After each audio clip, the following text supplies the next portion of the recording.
హల్లెలూయా. క్రీస్తునందు ప్రేమైన వంటి దేవుని బిడ్డలారా, మరి చదవబడిన వాక్య భాగముల నుండి కొద్ది నిమిషాలు మనం దేవుని వాక్యాన్ని ధ్యానించేద్దాం.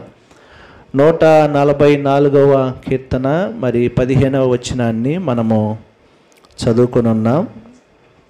ఈ 15వ వచనంలో వ్రాయబడిన మాటను మనం ధ్యానం చేసుకుందాం. ఇట్టి స్థితి గలవారు ధన్యులు. కొంతమందిని స్థితిని చూస్తూ ఉంటాం, కొంతమంది పరిస్థితులను చూస్తూ ఉంటాం. కొంతమంది స్థితిని చూసి వీళ్ళెంత గొప్పోళ్ళో అని అనుకుంటూ ఉంటారు. ఎవరైనా మంచిగా చదువుకొని మంచిగా ఉద్యోగం చేస్తూ ఉన్నారనుకోండి, వీళ్ళ స్థితి ఎంత గొప్పదో, వీళ్ళకేం కొదువు లేదు కదా అని అనుకుంటూ ఉంటారు. ఎవరైనా మంచి ఇల్లు కట్టుకున్నారనుకోండి, ఇంటిని బట్టి స్థితిని చూస్తారు. ఏమండి, ఇంకొంతమంది సంపాదన చూసి స్థితిని చూసే వాళ్ళు ఉన్నారు. ఇంకొంతమంది డబ్బును బట్టి స్థితిని చూస్తారు. లేకపోతే వాళ్ళకున్న ఆస్తులను బట్టి, అంతస్తులను బట్టి వీరి స్థితి ఎంత గొప్పదో అని అనుకుంటూ ఉంటారు. ఈరోజు దేవుని పిల్లలు అనబడిన వారు కూడా డబ్బును బట్టి ప్రియుల స్థితిని చూసే వాళ్ళు ఉన్నారు. ఒక వ్యక్తి వచ్చి అంటా ఉన్నాడు, ఏమంటే డబ్బు లేకపోతే మనకు విలువ లేదండి అని అంటా ఉన్నాడు. డబ్బుంటే ఎక్కడికి వెళ్ళినా కూడా మనకు గౌరవిస్తారండి, డబ్బుంటే మనకు ఎక్కడికి వెళ్ళినా కూడా మనకు ఒక గౌరవం ఉంటుందండి అని ఆ సహోదరుడు నాతో మాట్లాడటం నేను విన్నాను. అంటే డబ్బును బట్టి హోదా, డబ్బును బట్టి స్థితి పెరుగుతుందంటారా?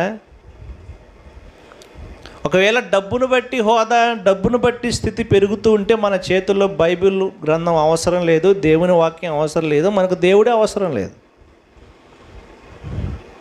అంతే కదా.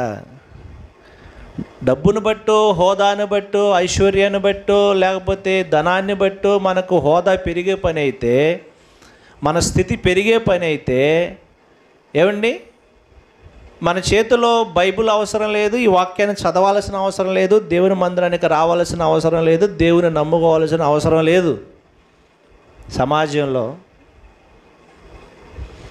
కానీ డబ్బును బట్టి హోదా, ఐశ్వర్యాన్ని బట్టి హోదా, ఏమండి, డబ్బును బట్టి స్థితిని మనం ఎప్పుడు కూడా చూడకూడదు. దేవునికి స్తోత్రం చెప్పండి అందరూ. హల్లెలూయా. డబ్బును బట్టి ఎప్పుడు కూడా నీ జీవితంలో నీ స్థితి గొప్పదని అనుకోవద్దు. డబ్బున్న వారిని చూసి వాళ్ళ స్థితి ఎంత గొప్పదో అని చెప్పి ఎప్పుడు కూడా అనుకోవద్దు. డబ్బుంటే వారు ధన్యులు, డబ్బుంటే గొప్పవారు, లేకపోతే మర్యాదస్తులు అని ఎప్పుడు కూడా అనుకోవద్దు. ఏమండి, అందుకే దేవుని వాక్యము ఇలా చెప్పటం మనం చూస్తాం. చూడండి, మనకు జ్ఞాపకం చేసుకున్నట్లయితే ప్రసంగి గ్రంథంలో భక్తుడైన సొలొమోను ఒక మాటను రాస్తాడు. ఇలాగ ప్రసంగి గ్రంథం 5వ అధ్యాయము 10వ వచనాన్ని మనం చదువుకున్నట్లయితే ఇలాగ రాయబడి ఉంటుంది. ద్రవ్యమును అపేక్షించువాడు ద్రవ్యము చేత తృప్తి నొందడు, ధన సమృద్ధిని అపేక్షించువాడు దాని చేత తృప్తి నొందడు. ఇదియో చేతులెత్తి స్తోత్రం చెప్పండి. హల్లెలూయా. ధనాన్ని ఇష్టపడేవాడు ద్రవ్యము చేత ఏం పొందడంట? తృప్తి పొందడు. ధన సమృద్ధిని అపేక్షించువాడు దాని చేత తృప్తి నొందడు. ఇదియు 11వ వచనంలో మాట రాయబడి ఉంది, ఆస్తి ఎక్కువైన ఎడల దాన్ని భక్షించువారును. దేవునికి స్తోత్రం చెప్పండి అందరూ. హల్లెలూయా. ఎవరు ఎక్కువ అవుతారమ్మా? మీరున్నారా లేరా? ఆస్తి ఎక్కువైతే దాన్ని తినేవారు కూడా అవుతారా? అవరా? ఏమీ లేదని నీ దగ్గర ఎవరు రారు. వస్తారా? మీ ఇంటి ఎవరన్నా వస్తారా? అదే 4 రూపాయలు సంపాదించుకున్నావు అనుకో, బెల్లం చుట్టూ ఏముంటాయి? ఈగలు ఉన్నట్లుగా నీ ఇంటి చుట్టూ ఎవరుంటారు? మనుషులే ఉంటారు. ఇది ఏమీ లేనప్పుడు ఏమండి, నీ దగ్గరికి ఎవరు రారు. అన్నీ ఉందనుకోండి, వీడు మావోడేనండి అని అంటారు. స్తోత్రం చెప్పండి అందరూ. హల్లెలూయా.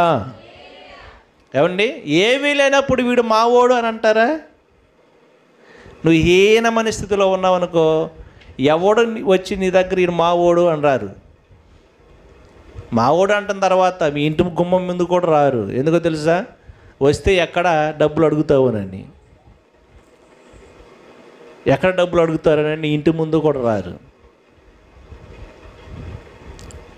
అయితే అన్నీ ఉంటే మాత్రం వీడు మావోడేనండి. ఎవరైనా ఒక మంచి స్థితిలో ఉన్నారనుకోండి, బాగా డబ్బు సంపాదించి ధనాన్ని సంపాదించి ఒక స్థితిలో ఉన్నారనుకోండి, అందుకే దేవుని వాక్యం సొలొమోను భక్తుడు అంటాడు, ధనవంతులు గట ఏమండి స్నేహితులు ఎక్కువట, దరిద్రులు గట స్నేహితులే ఉండరంట. దేవుని స్తోత్రం చెప్పండి, హల్లెలూయా. దేవుని వాక్యం సెలవిస్తుంది, ఆస్తి ఎక్కువైన ఎడల దాన్ని భక్షించేవారు కూడా ఎక్కువ అవుతారు. కన్నులార చూచుటయేగాక ఆస్తి పరునికి తన ఆస్తి వలన ప్రయోజనమేమి? కన్నులార చూడటం తప్ప వాడేమో అనుభవించడు, పక్కన వాళ్ళు తింటం తప్ప. ఒకవేళ డబ్బును బట్టి స్థితి పెరిగే పని అయితే యేసు ప్రభు ప్రియులారా డబ్బును గురించే మాట్లాడేవాడు, ధనాన్ని గురించే మాట్లాడేవాడు, సుఖాన్ని గురించే మాట్లాడేవాడు, ఐశ్వర్యాన్ని గురించే మాట్లాడేవాడు.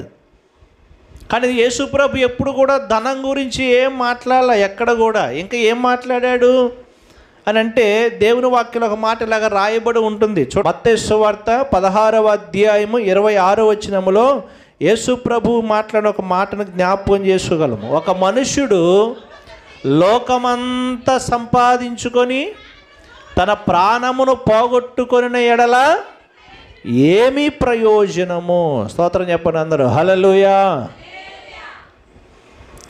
ఏమండి, ఒక మనుష్యుడు లోకమంతా సంపాదించుకొని తన ప్రాణమును పోగొట్టుకుంటే ఏమి లాభం? యేసు ప్రభు చెప్పిన మాట ఇది. లోకమంతా సంపాదించుకున్నాడు, ఏమి ప్రయోజనం? అతని స్థితి ఏం ప్రయోజనం చెప్పండి? ధనం సంపాదించుకుంటే ఏమైనా ప్రయోజనం ఉందా? ఆస్తిని సంపాదించుకుంటే ఏమైనా ప్రయోజనం ఉందా? లేకపోతే డబ్బు సంపాదించుకున్నవాడు మంచి స్థితి గలవాడా, ఉన్నతమైన స్థితి కలిగిన వాడా? యేసు ప్రభు ఎప్పుడు కూడా ఇలాంటి వాని గురించి ఏం మాట్లాడలేదు.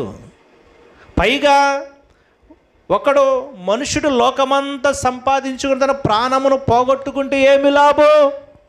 సామెతల గ్రంథం 11వ అధ్యాయంలో ఒక మంచి మాట ఇలాగ రాయబడి ఉంటుంది. 28వ వచనాన్ని చదవండి. 28వ వచనం, ధనమును నమ్ముకొనువాడు, స్తోత్రం చెప్పండి అందరూ, హల్లెలూయా. దేని నమ్ముకునేవాడు పాడైపోతాడు? ఏమ్మా, దేవుని నమ్ముకున్నవాడా, ధనాన్ని నమ్ముకున్నవాడా? ధనాన్ని నమ్ముకున్నవాడు పాడైపోతాడు అని దేవుని లేఖనాలు స్పష్టంగా సెలవిస్తూ ఉంది. ధనాన్ని నమ్ముకునేవాడు పాడైపోతాడు, దేవుని నమ్ముకునేవాడు బాగుపడతాడు. స్తోత్రం చెప్పండి అందరూ, హల్లెలూయా. దేవుని నమ్మేవాడు ప్రయోజకుడు అవుతాడు. దేవుని నమ్మినవాడు ఉన్నతమైన స్థితిలో ఉంటాడు, ఆశీర్వదింపబడిన వ్యక్తిగా ఉంటాడు. నువ్వు ధనాన్ని నమ్ముకుంటే నువ్వు పాడైపోతావు, నీ జీవితం పాడైపోద్ది. బైబిల్లో అలాగ పాడైపోయిన వాళ్ళు చాలామంది ఉన్నారు. ఏమండి, ధనమును నమ్ముకొని పాడైపోయిన తమ జీవితాలు అమ్మేసుకున్న వారు చాలామంది ఉన్నారు. దేవునికి దూరం అయిపోయిన వారు చాలామంది ఉన్నారు. దేవునికి సన్నిధికి దూరం అయిపోయిన వాళ్ళు చాలామంది ఉన్నారు. బైబిల్లో వారి జీవితాలు అగత్ పాతాల్లోకి వెళ్ళిపోయింది, వారి చరిత్రహీనులైపోయారు. దేవుణ్ణి నమ్ముకున్నంత వరకు దేవుడు వారిని ఆశీర్వదించాడు. దేవుని కాకుండా ప్రియులారా లోక సంబంధమైన వాటి మీద మనసు పెట్టుకొని పాడైపోయిన స్థితిలో ఉన్న వాళ్ళు చాలామంది ఉన్నారు బైబిల్లో.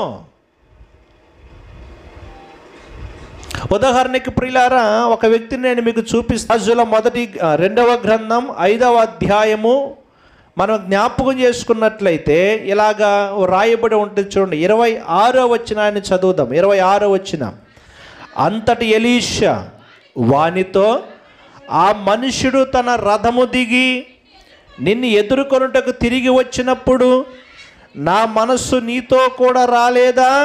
జాగ్రత్తగా వినండి. ద్రవ్యమును వస్త్రములను ఒలివ చెట్ల తోటలను, ద్రాక్ష తోటలను, గొర్రెలను, ఎడ్లను, దాసీలను సంపాదించుకొనుటకు ఇది చెప్పండి, ఇది సమయమా? ఇది ఎలీషా తన శిష్యుడైన గెహాజీతో చెప్తున్న మాట. కుష్ఠరోగముతో బాధపడుతున్న నయమాను ఎలీషా దగ్గరికి వచ్చినప్పుడు యోర్దాను నదిలో వెళ్ళి 7 మార్లు మునగమన్నప్పుడు ఎలీషా చెప్పినట్లుగా నయమాను యోర్దాను నదిలోనికి వెళ్ళి 7 మార్లు మునిగిన తర్వాత అతనికున్న కుష్టు పోయిన తర్వాత ఏమండి కొంత సొమ్మును, వస్త్రాలను, వెండిని చేత పట్టుకొని ఎలీషా దగ్గరికి వచ్చి, అయ్యా నీ వల్ల నేను బాగుపడ్డాను, స్వస్థత పొందాను, ఎక్కడెక్కడో నేను తిరిగాను, ఈ కుష్టు వ్యాధికి పోగొట్టుకోవడానికి ఎక్కడా నాకు కూడా ప్రతిఫలం రాలేదు, నీ దగ్గరికి వచ్చిన తర్వాత నాకు ప్రతిఫలం కలిగింది, కాబట్టి నేను సంతోషించి నేను మనస్ఫూర్తిగా నీకు ఇస్తున్న ఈ కానుకలు తీసుకో అని ఎలీషా దగ్గరికి వచ్చి నయమాన్ అన్నప్పుడు నయమాన్ అన్నాడు, నీ దగ్గర నుంచి ఒక్క పైసా కూడా నాకు అవసరం లేదు. దేవునికి స్తోత్రం చెప్పండి, హల్లెలూయా. ఒక్క పైసా కూడా నాకు అవసరం లేదు. బ్రతిమాలాడు, వద్దన్నాడు. సరే తిరిగి వెళ్ళిపోతా ఉన్నాడు నయమాను. కానీ తన దగ్గర ఉన్న శిష్యునికి ఆశ కలిగింది, గెహాజీకి ఆశ పుట్టింది. మా గురువు గారికి ఏమన్నా బుద్ధి లేదా? జీవితంలో ఎంత సేవ చేసినా కూడా మా గురువుగారు ఎంత సొమ్ము సంపాదించగలడా? జీవితంలో ఎంత సొమ్ము మేము చూడగలమా? ఎందుకో గెహాజీకి ఆశ పుట్టి వెళ్ళిపోతున్న నయమానుని వెంటాడి అతని రథం వెనకాల పరిగెత్తి నయమాను దగ్గరికి వెళ్ళి ఎలీషా ప్రవక్త ఏదైతే వద్దన్నాడో, ఏ ధనమైతే వద్దన్నాడో, ఏ ద్రవ్యమైతే వద్దన్నాడో, ఏ వెండి అయితే వద్దన్నాడో, ఏ బంగారం అయితే వద్దన్నాడో, ఏ వస్త్రాలైతే వద్దన్నాడో అవన్నీ కూడా తీసుకొని వచ్చి తన ఇంట్లో పెట్టుకున్నాడు. ఏమి తెలియనట్లుగా ఎలీషా దగ్గరికి వచ్చాడు. ఎలీషా గెహాజీని చూసి అంటాడు, గెహాజీ మన ద్రవ్యములను, వస్త్రములను లేకపోతే ద్రాక్ష తోటలను, ఒలివ చెట్లను, లేకపోతే తోటలను సంపాదించుకోవడానికి ఇది సమయమా? నువ్వు నయమాన్ దగ్గర ఉన్న ధనానికి ఆశపడి నీవు పరిగెత్తుకుంటూ వెళ్ళావు. ఇప్పుడు నయమాను పోగొట్టుకున్న కుష్టును నీవును నీ ఇంటి వారును కలిగి ఉందురు అని అన్నాడు. దేవుని నామమున స్తోత్రం చెప్పండి, హల్లెలూయా. ఇప్పుడు నువ్వు సంపాదించుకోవడానికి వెళ్ళేది ధనం కాదు, కుష్టును, శాపాన్ని తెచ్చుకున్నావు. ఎందుకంటే ఒక వ్యక్తి దేవుని నమ్మాల్సింది పోయి ధనం మీద తన మనసును పెట్టుకుంటే తెచ్చుకునేది శాపమే. ఈరోజు దేవుని పిల్లలమైన మనము దేవుని మీద నమ్మకుండా ధనాన్ని నమ్ముకొని మన జీవితాలు ముందుకు కొనసాగిస్తూ ఉంటే ధనము నమ్ముకున్నవాడు శాపాన్ని తెచ్చుకుంటాడు. ఆ విషయాన్ని జ్ఞాపకం చేసుకోండి. ధనం ఉంటే మాకు మంచి స్థితి ఉంటుంది, ధనం ఉంటే మాకు మంచి భాగ్యం ఉంటుంది, ధనం ఉంటే మా కుటుంబం బాగుంటుంది అని ఎప్పుడు అనుకోబాకండి. ధనము పెరిగే కొద్ది సమస్యలు పెరుగుతాయి, ధనం వచ్చే కొద్ది కుటుంబంలో ఇబ్బందులు ఎక్కువ అవుతాయి, ధనం పెరిగే కొద్ది కుటుంబాల్లో గలిబిలు ఎక్కువ అవుతుంది. అందుకే అపోస్తలుడైన పౌలు రాస్తాడు కొరింథీయులకు రాసిన పత్రికలో చాలా స్పష్టంగా, ప్రియులారా చూడండి, మనం పేతురు రాసిన పత్రిక మొదటి పత్రికలో చాలా స్పష్టంగా అపోస్తలుడైన పౌలు రాస్తున్న మాట. తిమోతికి మొదటి పత్రిక, తిమోతి రాసిన మొదటి పత్రికలో చాలా స్పష్టంగా 6వ అధ్యాయములో ఈ మాట రాస్తాడు. 9వ వచనాన్ని చదవండి. 9వ వచనం, 6వ అధ్యాయము 9వ వచనం. ధనవంతులగుటకు ఆపేక్షించువారు ఎందులో పడతారంటమ్మా? శోధనలోను, ఉరిలోను, అవివేకయుక్తములను, హానికరములైన అనేక దురాశలలోనూ పడుదురు. స్తోత్రం చెప్పండి, హల్లెలూయా. ధనవంతులగుటకు ఆపేక్షించువారు. ఈరోజు ధనవంతులం అవ్వాలని అనేక మంది పరిగెడుతూ ఉన్నారు. చాలా జాగ్రత్త.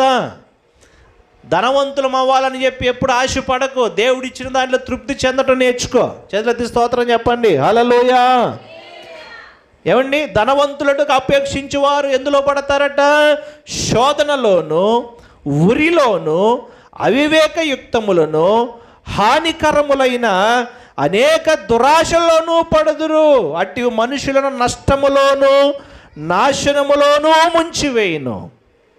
10వ వచనం, ఎందుకనగా ధనాపేక్ష సమస్తమైన కీడులకు, చెప్పండి ఎందులకు మూలం చెప్పండి? సమస్తమైన కీడులకు మూలం. ఏంటది? ధనాపేక్ష, ధనమును సంపాదించాలనే ఆశ, ఆతృత. అందుకే క్రైస్తవులకు ఏమండి దేవుని వాక్యం చెప్పబడిన మాట ఒకటే. 13వ అధ్యాయం హెబ్రీయులకు రాసిన పత్రికలో 5వ వచనాన్ని మనం చదువుకున్నట్లయితే చాలా స్పష్టంగా భక్తుడు అన్నాడు, ధనాపేక్ష లేని వారై మీకు కలిగిన వాటితో తృప్తి పడి ఉండండి. చేతెత్తి స్తోత్రం చెప్పండి అందరూ. హల్లెలూయా. ఎలా ఉండాలంటమ్మా? మీరున్నారు లేరా? ఎలా ఉండాలంట? కలిగిన వాటితో తృప్తి పొందాలా? లేని వాటి కొరకు పరిగెత్తాలా? లేని వాటి కొరకు పరిగెత్తిన గేహాజీ కుష్టును నాశనాన్ని తెచ్చుకున్నాడు. ఏమండి, దేవుడు నీకు ఇస్తున్న దానిలోనే తృప్తి కలిగి బ్రతకటం నేర్చుకోవాలి. స్తోత్రం చెప్పండి. హల్లెలూయా. ధనం ఉంటే ఏదైనా చేయగలను అన్న ఆలోచన ఈరోజు క్రైస్తవ సమాజం వదిలిపెట్టాలి. ధనం ఉంటే మేము ఏదైనా చేయగలం. ధనం ఉంటే ఏమండి, ఆరోగ్యాన్ని ఎవడు కొనలేడు. వస్తువులను ఏదైనా కొనవచ్చు ధనం ఉంటే. నీ ఆరోగ్యాన్ని, నీ ప్రాణాన్ని, నీ ఆయుష్ను కొనలేవు. ఆ విషయాన్ని జ్ఞాపకం చేసుకో. ధనం ఉంటే మేము ఏదైనా చేయగలము, ధనం ఉంటే మేము ఏదైనా చేయగలము. ఏమండి, ధనం ఉంటే మా స్థితి అదొక రీతిగా ఉంటుంది, లేదా ధనం ఉన్నాడు గొప్ప స్థితి గలవాడని ఎప్పుడు అనుకోబాకండి. దేవునికి ధనానికి అసలు సంబంధం లేదు. స్తోత్రం చెప్పండి అందరూ. హల్లెలూయా. ధనానికి దేవునికి అసలు సంబంధమే లేదు. కొంతమంది అనుకుంటారు, సేవకు ధనం ఉంటే మేము ఎంత కార్యక్రమాన్ని చేస్తామండి, ఎన్ని కార్యక్రమాలని చేస్తామండి. ఏమండి, ధనం ఉంటే కార్యక్రమాలు జరగవు. ధనం ఉంటే దేవుని కార్యాలు జరగవు. ధనం ద్వారా దేవుని కార్యాలు జరగవు.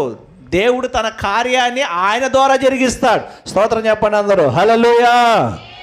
ఏమంటే ధనం ఉంటే జరిగిపోద్దండి దేవుని కార్యాలు? ఎందుకు జరుగుద్ది? ధనం ఉంటే జరిగిపోద్దా? డబ్బు ఉంటే జరిగిపోద్దా దేవుని పని? దేవుని పని దేవుడు జరిగిస్తాడు. దానికి ధనం అవసరము, కానీ ధనం ఉంటే దేవుని పని జరుగుద్ది, ధనం ఉంటే ఏ కార్యమైనా జరుగుద్ది అని అనుకోవటం నీ బుద్ధిహీనత. ఏమండి, నీ బుద్ధిహీనత. కాబట్టి ధనానికి నీ దేవునికి నీ సంబంధం లేదు.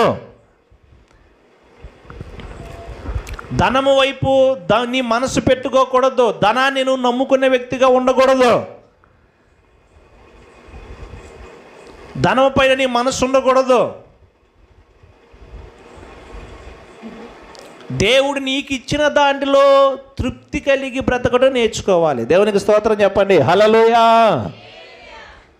ఏమంటే మంచి ఇల్లు ఉంటే మా స్థితి బాగుంటుంది, మంచి ధనం ఉంటే మా స్థితి బాగుంటుంది, ఆస్తి ఉంటే, ఐశ్వర్యం ఉంటే, బంగారం ఉంటే మా స్థితి బాగుంటుంది, తోటలు ఉంటే, చెట్లు ఉంటే, పొలాలు ఉంటే మా స్థితి బాగుంటుందని అనుకోబాకండి. ధనము మనల్ని ఎప్పుడు కూడా పరలోక రాజ్యానికి చేర్చదు, నిత్య రాజ్యానికి చేర్చదు అన్న విషయాన్ని జ్ఞాపకం చేసుకోండి. దేవునికి మహిమ కలుగును గాక. హల్లెలూయా. అందుకే భక్తుడు అన్నాడు, ఇట్టి స్థితి గలవారు ధన్యులు. మరి ఏ స్థితి గలవారు ధన్యులు? డబ్బున్న వాళ్ళు ధన్యులా, లేకపోతే జ్ఞానం ఉన్నవాళ్ళు ధన్యులా, లేకపోతే తెలివైన వారు ధన్యులా అంటే కింద ఒక మాట అన్నాడు భక్తుడు, యెహోవా తమకు కాగల జనులు ధన్యులు. చేతులైతే స్తోత్రం చెప్పండి అందరూ. హల్లెలూయా. హల్లెలూయా. ఎవరు ధన్యులు చెప్పండి? యెహోవా తమకు కాగల జనులు ధన్యులు. ఇట్టి స్థితి గలవారు ధన్యులు అని అంటే దానికి అర్థం ఏమిటంటే యెహోవా తమకు కాగలవారు జనులు ధన్యులు. అంటే ఏ జనులైతే, ఏ ప్రజలైతే ప్రియులారా యెహోవాను తమకు దేవుడుగా చేసుకుంటారో వారు ధన్యులు.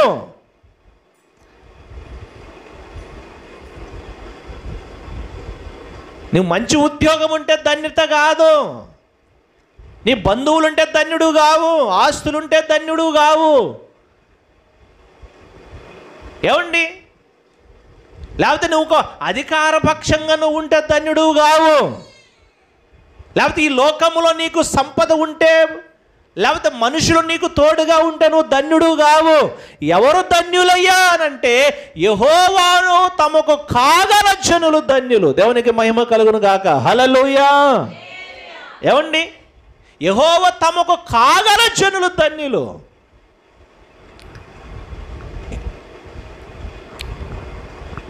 ఏ వ్యక్తి అయితే దేవుని కలిగి ఉంటాడో ఆ వ్యక్తి ధన్యుడు. ఏ కుటుంబం అయితే దేవుని కలిగి ఉంటుందో ఏమండి ఆ కుటుంబము ధన్యులు. ఏ వ్యక్తి అయితే దేవుని కలిగి జీవిస్తూ ఉంటాడో ఆ వ్యక్తి ధన్యుడు. దేవుడు లేకుండా నీకు ఎన్ని ఉన్నా ఏమి ఉన్నా కూడా నీవు ధన్యుడు కాలేవు. దేవుణ్ణి కలిగిన వాడే నిజమైన ధన్యుడు. దేవునికి స్తోత్రం చెప్పండి. హల్లెలూయా. ఏమండి? ఈ లోకములో దేవుడు లేకుండా నీకు ఎన్ని ఉన్నా కూడా నువ్వు ధన్యుడువు కావు.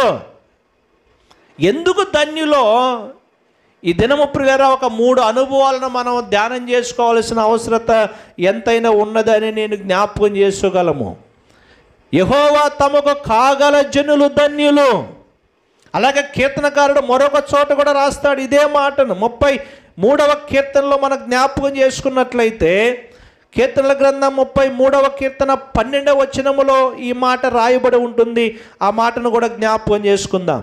యెహోవా తమకు దేవుడు కాగల జనులు ధన్యులు, ఆయన తనకు స్వాస్థ్యముగా ఏర్పరచుకోను జనులు ధన్యులు.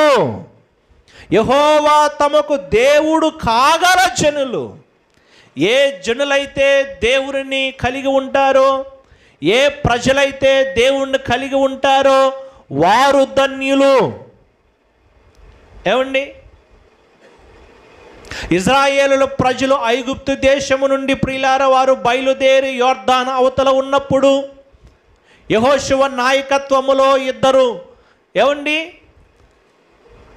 సేవకులను ప్రియులారా యొర్దాను దాటి అవతలకి వెళ్ళి ఏమండి యెరికో పట్టణాన్ని చూసి రమ్మని ప్రియులారా పంపినప్పుడు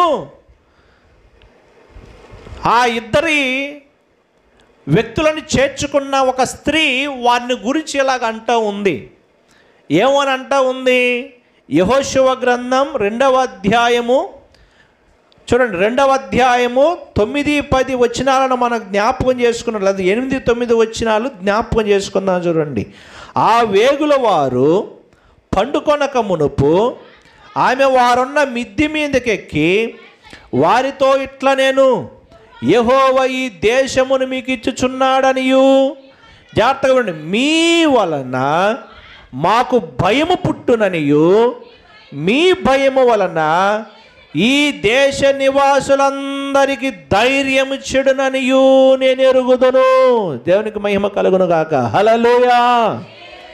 ఒక అన్యురాలు, ఒక వ్యభిచారి అయిన స్త్రీ యెరికో పట్టణములో ఉన్న ఏమండి రాహాబు అనే ఒక స్త్రీ యెహోషువ పంపిన 2 వేగులు వారిని చేర్చుకొని వారితో చెబుతున్న మాట, యెహోవా నిశ్చయముగా ఈ దేశాన్ని మీకు ఇచ్చుచున్నాడని మాకు తెలుసు, మీ వలన మాకు భయము పుట్టుననియు, ఏమండి మీ భయం వలన ఈ దేశ నివాసులందరూ ధైర్యం చెడుననియు నేను ఎరుగుదును. 10వ వచనంలో అంటది, మీరు ఐగుప్తు దేశం నుండి వచ్చినప్పుడు మీ ఎదుట యెహోవా ఎర్ర సముద్రపు నీరును ఎలాగో ఆరిపోజేసెనో, యొర్దాను తీరమునున్న అమోరీల 2 రాజులైన సీహోనుకును ఓగుకును మీరు ఏమి చేసితరో, అనగా మీరు వారిని ఎలాగ నిర్మూలము చేసితరో ఆ సంగతి మేము వింటిమి. మేము వినినప్పుడు మా గుండెలు కరిగిపోయెను. మీ దేవుడైన యెహోవా పైన ఆకాశమందును క్రింద భూమి యందును దేవుడే. మీ ఎదుట ఎట్టి మనుషులకైనను ధైర్యం ఏమాత్రమును ఉండదు. స్తోత్రం చెప్పండి. హల్లెలూయా. ఒక స్త్రీ, రాహాబు స్త్రీ ప్రియులారా, ఇజ్రాయేలు ప్రజలు కలిగి ఉన్న దేవుని గురించి చెప్తున్న మాట ఇది. దేవుని యొక్క గొప్పతనాన్ని గూర్చి చెప్తున్న మాట ఇది. ఇశ్రాయేలు ప్రజలు కలిగిన దేవుని గురించి చెప్తున్న మాట ఇది. ఏ ప్రజలైతే దేవుని కలిగి ఉన్నారో ఆ దేవుని గురించి ప్రియులారా ఒక అన్యురాలు ఇస్తున్న సాక్ష్యం ఇది. ఆకాశమందును భూమి యందును మీ దేవుడు తప్ప వేరొక దేవుడు లేడు. మీ దేవుడు ఎర్ర సముద్రం 2 పాయలుగా ఎలాగో చేశాడో, అమోరియ రాజులను, సీహోను రాజులను ఏ విధంగా నాశనం చేశాడో మేము విన్నప్పుడు మా గుండెలు కరిగిపోయింది. ఏమండి, ఇశ్రాయేలీయుల ప్రజలు కలిగి ఉన్న దేవుడు ఎంత గొప్ప దేవుడు. స్తోత్రం చెప్పండి. హల్లెలూయా. యెహోవా తమకు కాగల జనులు ధన్యులు. ఏమండి, ఆ దేవుని కలిగి ఉండటము ప్రియులారా, నీవు నేను మనము ఎంత ధన్యులమో. ఏమండి, ఎందుకు ధన్యులమో మనం జ్ఞాపకం చేసుకున్నట్లయితే మొదటి విషయాన్ని చెప్తాను చూడండి. ద్వితీయోపదేశకాండం 33:29 ఇశ్రాయేలు నీ భాగ్యం ఎంత గొప్పది, యెహోవా రక్షించిన నిన్ను పోలిన వాడు ఎవడు. స్తోత్రం చెప్పండి అందరూ. హల్లెలూయా, హల్లెలూయా. ఏమండి, యెహోవా తమకు కాగల జనులు ధన్యులు. ఎందుకు ధన్యులు అనంటే దేవుని వాక్యం సెలవిస్తున్నమాట. ఇశ్రాయేలు నీ భాగ్యము ఎంత గొప్పది అంటే ఆ దేవుని కలిగి ఉండటం ఎంత గొప్ప భాగ్యం అండి. నిజంగా ఈరోజు దేవుని కలిగిన బ్రతికి వాడు నిజంగా భాగ్యవంతుడు, ధన్యుడు. ఆ దేవుని కలిగిన ఇశ్రాయేలు ప్రజల గురించి దేవుని యొక్క ఆత్మ రాస్తున్నమాట. ఇశ్రాయేలు నీ భాగ్యం ఎంత గొప్పది, యెహోవా రక్షించిన నిన్ను పోలిన వాడు ఎవడున్నాడు. స్తోత్రం చెప్పండి అందరూ. హల్లెలూయా. నిన్ను రక్షించిన యెహోవాను పోలిన వాడు ఎవరున్నారు? ఎందుకు మనం ధన్యులమయ్యా అంటే ఆయన మనలను రక్షించుకున్నాడు. మనం రక్షించబడిన వారము. స్తోత్రం చెప్పండి. హల్లెలూయా. నువ్వు రక్షించబడిన వ్యక్తివి. యేసుక్రీస్తు మనల్ని రక్షించుకున్నాడు, అందుకే మనము ధన్యులము. యేసుక్రీస్తు అనుగ్రహించిన రక్షణకు మనము కారకులమయ్యాము, అందుకే మనం ధన్యులము. యేసుక్రీస్తు అనుగ్రహించిన రక్షణకు మనము పాత్రులమయ్యాము, అందుకే మనము ధన్యులము. ఒకప్పుడు ప్రియులారా, పాపము నుండి అపరాధముల చేత చచ్చిన మనలను క్రీస్తు తన ప్రేమ చేత మనను బ్రతికించి దేవుడు తన కుమారుడైన క్రీస్తు ద్వారా మనకు అనుగ్రహింపబడిన రక్షణ మనకు అనుగ్రహించాడు. అందుకే ఎఫెసీయులకు రాసిన పత్రిక 2వ అధ్యాయము చూడండి, మనము 7వ వచనం లేకపోతే 8వ వచనాన్ని చదవండి. 8వ వచనం, మీరు విశ్వాసము ద్వారా కృపచేతనే రక్షింపబడి ఉన్నారు, ఇది మీ వలన కలిగినది కాదు, దేవుని వరమే. స్తోత్రం చెప్పండి అందరూ. హల్లెలూయా. రక్షణ దేవుని వరము. ఏమండి, మీరు విశ్వాసమును కృప ద్వారానే రక్షించబడి ఉన్నారు. ఇది ఎవరి వల్ల కాలేదు ప్రియులారా. ఈ లోకములో అనేక మంది వచ్చారు, అనేక మంది చనిపోయారు, అనేక మంది భాగ్యవంతులను పిలువబడ్డారు, అనేక మంది గొప్పవారిని పిలువబడ్డారు. కానీ ఎవరు కూడా ఈ మానవాళికి లోకానికి రక్షణ తీసుకొని రాలేదు. పేరుకి ప్రఖ్యాతగాంచిన వారు ఉన్నారు, కానీ ఎవరు కూడా మానవాల పాపము నుండి విడిపించిన వారు ఈ లోకములో ఎవరు కూడా లేరు. మానవునికి రక్షణ తీసుకొచ్చిన వారు ఎవరు లేరు. కానీ దేవుడు తన కుమారుని లోకానికి పంపించి యేసుక్రీస్తు ద్వారా ఈ లోకానికి రక్షణను తీసుకొని వచ్చాడు. ఆ రక్షణలో మనము పాత్రులమయ్యాము. దేవునికి స్తోత్రం చెప్పండి. హల్లెలూయా. నీవు నేను రక్షించబడ్డాం, ఆయన నిన్ను నన్ను రక్షించుకున్నాడు, అందుకే మనము ధన్యులము. రక్షించబడిన వారము కాబట్టి మనము ధన్యులమయ్యాం. రక్షణ అనేది డబ్బు ద్వారానో ఆస్తి ద్వారానో పలుకుబడి ద్వారానో ప్రియులారా వచ్చేది కాదు. దేవుని వాక్యం సెలవిస్తూ ఉంది, ఇది మీ వలన కలిగినది కాదు, ఇది దేవుని వరము. దేవుని వరము అనబడిన రక్షకుని మనము పొందుకున్నాం. దేవునికి మహిమ కలుగును గాక. హల్లెలూయా. యేసుక్రీస్తును రక్షకును మనం పొందుకున్నాం. ఒకప్పుడు నీ స్థితి, నా స్థితి, మనందరి స్థితి భయంకరమైన పాపపు స్థితి. లోకములో బ్రతుకుతున్నప్పుడు దేవుని ఎరగక ముందు, మారు మనసు పొందక ముందు, రక్షణ పొందక ముందు ప్రియులారా, మన పాపపు స్థితి బహు భయంకరమైనది. ఒకసారి నీ వెనకాల నీ స్థితిని జ్ఞాపకం చేసుకుంటే నీ స్థితి ఎంత భయంకరమైనదో నీకు అర్థమవుతుంది. ఎంత భయంకరమైన పాపములో, ఎంత భయంకరమైన శాపములో నీవు నేను యేసుక్రీస్తు ఎరగక ముందు, ఈ రక్షకుని మనం పొందుకోక ముందు, ఆయన అనుగ్రహించిన రక్షణ మనం పొందుకొని ఆయన సన్నిధిలోనికి రాకముందు నీవు నేను ఎలాంటి వారు ఒకసారి మన స్థితిని వెనకాల తిరిగి చూసుకుంటే ఎంత భయంకరమైన స్థితో ప్రియులారా. కానీ ఆ స్థితిలో నుండి, ఆ పాపపు స్థితిలో నుండి, ఆ భయంకరమైన పాప స్థితిలో నుండి నీవు నేను ప్రియులారా నశించిపోకుండా, నరకానికి వెళ్ళకుండా యేసుక్రీస్తు అనుగ్రహించబడిన రక్షణ ద్వారా, ఉచితమైన రక్షణ ద్వారా నీవు నేను మనమందరము కూడా దేవుని సన్నిధానములోనికి వచ్చాము. చేతులెత్తి స్తోత్రం చెప్పండి. హల్లెలూయా, హల్లెలూయా. యేసుక్రీస్తు అనుగ్రహించబడిన ఉచితమైన రక్షణ ఇది డబ్బు ద్వారా కలిగింది కాదు, లేకపోతే నీ అందం ద్వారానో, లేకపోతే నీ భాగ్యం ద్వారానో, లేకపోతే నీ గొప్పతనం ద్వారానో కలిగింది కాదు. యేసుక్రీస్తు ఉచితంగా మనకు అనుగ్రహించాడు. రక్షణ ఉచితమే కానీ దాని వెనకాల ఉన్న ప్రయాస ఇంతంత కాదు. స్తోత్రం చెప్పండి. హల్లెలూయా. ఈరోజు రక్షణ ఉచితమే కాదని చెప్పి కొంతమంది చులకనగా చూస్తుంటారు. రక్షణ ఉచితమే కానీ దాని వెనకాల ఉన్న ప్రయాస ఇంతంత కాదు ప్రియులారా. యేసుక్రీస్తు నీ కొరకు, నా కొరకు ప్రియులారా, ఆయన పడ్డ శ్రమ ఇంతంత కాదు. నీ పాపముల కొరకు, మన పాపముల కొరకు యేసుక్రీస్తు వారు సిలువ పైన చేసిన త్యాగం ఎవరు చేయలేనిది.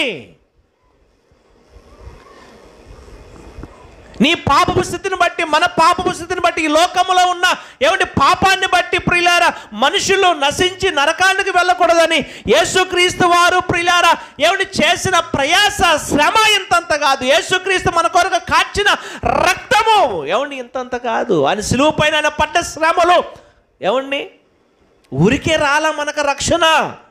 దాని వెనకాల క్రీస్తు మన కొరకు ఎన్నో శ్రమలు పడ్డాడు, ఎన్నో ప్రయాసాలు పడ్డాడు, ఎన్నో అవమానాలు పొందాడు, ఎన్నో దెబ్బలు పొందాడు, ఎన్నో గాయాలను పొందాడు, ఎంతో అవమానాలు పొందాడు.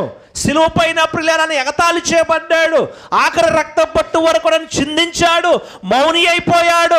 దేవుని కుమారుడై ఉండి కూడా నీ కొరకు, నా కొరకు ప్రియులారా సిలువ పైన ఆయన మౌని అయిపోయి ఆయన నీ కొరకు, నా కొరకు బలి అయ్యాడు. కాబట్టి ఆయన ఇచ్చిన ఉచితమైన రక్షణ నీవు నేను పొందుకున్నాం. కాబట్టి నీవు నేను మనమందరము కూడా ధన్యులు. చేతులెత్తి స్తోత్రం చెప్పండి. హల్లెలూయా, హల్లెలూయా. నీ దగ్గర డబ్బు లేకపోవచ్చు, నీ జీవితంలో మంచి స్థితి లేకపోవచ్చు, నీకు మంచి ఇల్లు లేకపోవచ్చు, లేకపోతే నీకు పొలాలు లేకపోవచ్చు, ఐశ్వర్యం లేకపోవచ్చు, లేకపోతే నీకు డబ్బు ధనం లేకపోవచ్చు, కానీ యేసుక్రీస్తు అనుగ్రహించబడిన రక్షణ నీకు నాకు దొరికింది. మనం ధన్యులం. చేతులెత్తి స్తోత్రం చెప్పండి. హల్లెలూయా. ఎప్పుడైనా యేసుక్రీస్తు అనుగ్రహించబడిన రక్షణ బట్టి నువ్వు ఆనందించిన వ్యక్తివేనా? యేసుక్రీస్తును అనుగ్రహించి రక్షణ పొందుకున్న వ్యక్తిగా ఎప్పుడైనా దేవుణ్ణి బట్టి నువ్వు సంతోషించావా? దేవా ఇంత గొప్ప రక్షణ నాకు ఇచ్చావా? ఈ లోకంలో అనేక మంది ఉన్నప్పటికీ నన్ను నువ్వు ఏర్పాటు చేసుకొని నీ రక్షణలోనికి నన్ను తీసుకుని వచ్చావా అని చెప్పి ఎప్పుడైనా దేవుని స్తుతించిన వ్యక్తివేనా? ఇశ్రాయేలు నీ భాగ్యం ఎంతో గొప్పది, నిన్ను పోలిన వారు ఎవరున్నారు? నిన్ను రక్షించిన యెహోవా రక్షించిన నిన్ను పోలిన వారు ఎవరున్నారు? ఎంత గొప్ప భాగ్యవంతులమండి. యేసుక్రీస్తు అనుగ్రహించబడిన రక్షణ పొందుకున్న నీవు నేను ఎంత భాగ్యవంతులము. ఎందుకంటే రక్షించబడకుండా ఏ వ్యక్తి కూడా పరలోకానికి వెళ్ళడు. యేసుక్రీస్తు అనుగ్రహించబడిన రక్షణ ఆనందాన్ని, లేకపోతే రక్షణ అనుభవాన్ని పొందకుండా ఎవడు కూడా నిత్య జీవానికి వారసుడు కాలేడు. యేసుక్రీస్తు అనుగ్రహించిన రక్షణను పొందుకొని ఒక వ్యక్తి పాపి అని గ్రహించి ఆ పాపములు యేసుప్రభువు ఎదుట ఒప్పుకొని ఆ పాపములన్నింటిని విడిచిపెట్టి మారు మనసు పొంది రక్షించబడితేనే తప్ప నిత్య రాజ్యానికి ఎవడు కూడా వెళ్ళడు. దేవునికి స్తోత్రం. హల్లెలూయా. కానీ ఆ రక్షణ పొందుకున్నాం మనం, ఆ రక్షణ పొందుకున్నాం. ఏమండి, నువ్వు మంచి స్థితిలో లేకపోవచ్చు, నీ దగ్గర డబ్బు లేకపోవచ్చు, నీ దగ్గర ఏమండి బంధువులు లేకపోవచ్చు, లేకపోతే నీ దగ్గర ఆస్తి లేకపోవచ్చు, కానీ యేసయ్య అనుగ్రహించబడిన రక్షణ నీకు నాకు ఉన్నది. స్తోత్రం చెప్పండి, హల్లెలూయా. ఆ రక్షణ బట్టి మనము నిత్య జీవానికి మనం వారసులం అయ్యాము, పరలోకానికి వారసులం అయ్యావు నువ్వు, నిత్య జీవానికి వారసురాలు అయ్యావు నువ్వు. డబ్బు నిన్ను పరలోకానికి చేర్చదు, ధనము నిన్ను పరలోకానికి చేర్చదు, నీ బంధువులు నిన్ను పరలోకానికి చేర్చరు.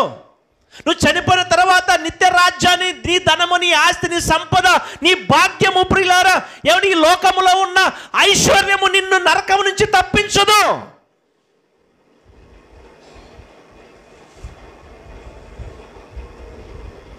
యేసుక్రీస్తు అనుగ్రహించబడిన రక్షణ ద్వారానే మనము నరకం నుంచి తప్పించబడి పరలోకానికి వారసులమయ్యాము. నీ ధనమును బట్టి నువ్వు రక్షించబడ్డావు అనుకుంటున్నావా? నీ జ్ఞానమును బట్టి నువ్వు రక్షించబడ్డావు అని అనుకుంటున్నావా? లేకపోతే నీ అందాన్ని బట్టి రక్షించబడ్డావు అనుకుంటున్నావా? లేకపోతే నీ కూడా బలాన్ని బట్టి నువ్వు రక్షించబడ్డావు అనుకుంటున్నావా? కాదు కాదు ప్రియులారా, యేసుక్రీస్తు ద్వారా మనం రక్షించబడ్డాము. రక్షణ ఉచితమే, అది ఎవరికైనా అనుగ్రహించబడుతుంది. దేవుని కృపను పొందుకున్న ప్రతి వ్యక్తికి కూడా రక్షణ అనుగ్రహించబడుతుంది. స్తోత్రం చెప్పండి, హల్లెలూయా. మనమందరం రక్షించబడిన వారమే, అందుకే ధన్యులం ప్రియులారా. యేసుక్రీస్తు అనుగ్రహించబడిన రక్షణ నీవు నేను పొందుకున్నావు, అందుకే ధన్యులం. ఈరోజు నువ్వు చనిపోయినా కూడా నువ్వు పరలోకానికి వెళ్తావు, అందుకే ధన్యుడివి, ధన్యురాలివి. ఈరోజు మరణాన్ని గురించి ప్రియులారా ఆలోచించాల్సిన అవసరం లేదు. మరణించిన తర్వాత ఏమైపోతామో అన్న దిగులు చెందాల్సిన అవసరం లేదు. యేసుక్రీస్తును ఎరగక ముందు మరణాన్ని గురించి భయపడాల్సి వచ్చింది, మరణాన్ని గురించి ఆలోచించాల్సి వచ్చింది. ఎక్కడ మరణిస్తే నేను నరకానికి వెళ్ళిపోతానన్న భయంతో బతకాల్సి వచ్చింది. ఇప్పుడు యేసుక్రీస్తును కలిగిన, యేసుక్రీస్తు అనుగ్రహించిన రక్షణను పొందుకొని మారు మనసు పొందిన వ్యక్తిగా ఉన్నావు కనుక నువ్వు చనిపోయినా కూడా నువ్వు పరలోకానికి వెళతావు. దేవుని స్తోత్రం చెప్పండి, హల్లెలూయా. నువ్వు పరలోకానికి వెళ్ళాలంటే యేసుక్రీస్తు రక్షకుడుగా అంగీకరించి నీ పాపములు ఒప్పుకొని మారు మనసు పొందటమే. మారు మనసు లేకుండా నువ్వు పరలోకానికి చేరలేవు, మారు మనసు లేకుండా నువ్వు రక్షించబడలేవు. రక్షించబడటం అంటే హృదయం మార్చబడటం. యేసుక్రీస్తు అనుగ్రహించిన ఏమండి రక్షణ పొందుకొని యేసుక్రీస్తు లాగా బ్రతకడమే ఏమంటే రక్షణ. నువ్వు మారు మనసు పొందావని, రక్షించబడ్డావని, దేవుని పిల్లమని చెప్పుకొని కూడా ఇంకా మారు మనసు అనుభవం లేకపోతే నువ్వు పరలోక రాజ్యానికి వారసుడవు, వారసురాలు కాలేవు. రక్షించబడ్డావని నువ్వు దేవునికి దూరంగా ఉండి, రక్షించబడ్డావని నువ్వు దేవుని సన్నిధిలో నువ్వు లేకుండా రక్షించబడ్డావని చెప్పుకొని దేవునికి అవిధేయుడివి నువ్వు బ్రతికితే నువ్వు నిత్య జీవానికి వారసుడు కాలేవు. యెహోవా తమకు కాగల జనులు ధన్యులు. ఎందుకనంటే ఆయన అనుగ్రహించిన రక్షణ మనం పొందుకున్నాము కాబట్టి మనము ధన్యులం. ఈరోజు నువ్వు చనిపోయిన నువ్వు పరలోకానికి వెళ్తావు, అందుకే ధన్యుడు, ధన్యురాలువి. ఈ లోకంలో ఉండేవి నిన్ను పరలోకానికి చేర్చదు. నువ్వు పొందుకున్న రక్షణ మాత్రమే నిన్ను పరలోకానికి చేరుస్తుంది. నువ్వు పొందిన మారు మనసు మాత్రమే నిన్ను పరలోకానికి చేరుస్తుంది. నువ్వు ఏ విధంగా నీ హృదయాన్ని మార్చుకున్నావో అది మాత్రం నిన్ను పరలోకానికి చేరుస్తుంది. హృదయం మారకుండా, మారు మనసు పొందకుండా నీవు పరలోక రాజ్యానికి వారసురాలు కాలేవు. ఏమండి, మారు మనసు పొందితేనే పరలోక రాజ్యం. యేసుక్రీస్తు అనుగ్రహించిన రక్షణ పొందుకుంటేనే పరలోక రాజ్యం. ఆ రక్షణ కొరకు యేసుక్రీస్తు తన ప్రాణాన్ని పెట్టాడు, రక్తాన్ని కార్చాడు, ఎన్నో శ్రమలు అనుభవించాడు. ఊరికే రాలే రక్షణ. ఈరోజు నీవు నేను పొందుకున్న రక్షణ ఉచితంగా, కానీ దాని వెనకాల ప్రయాస ఎంతో ఉంది. రక్షణ చులకనగా చూడొద్దు. ఈరోజు చులకనగా చూస్తున్నారు రక్షణ అంటే. యేసుక్రీస్తు దాని కొరకు ఎంత ప్రయాసపడవలసిందో, ఎన్ని శ్రమలు అనుభవించాల్సి వచ్చిందో, ఎంత బాధపడాల్సి వచ్చిందో. యేసుక్రీస్తు ఉచితంగా అనుగ్రహించిన రక్షణను చూసి చులకనగా చూడొద్దు. ఎవరో రక్షించబడతారో వారే నిత్య జీవానికి వారసులు అవుతారు. దేవునికి మహిమ కలుగును గాక, హల్లెలూయా. ఆయన ఇచ్చిన రక్షణ పొందుకున్నాం, అందుకే మనం ధన్యులం అండి.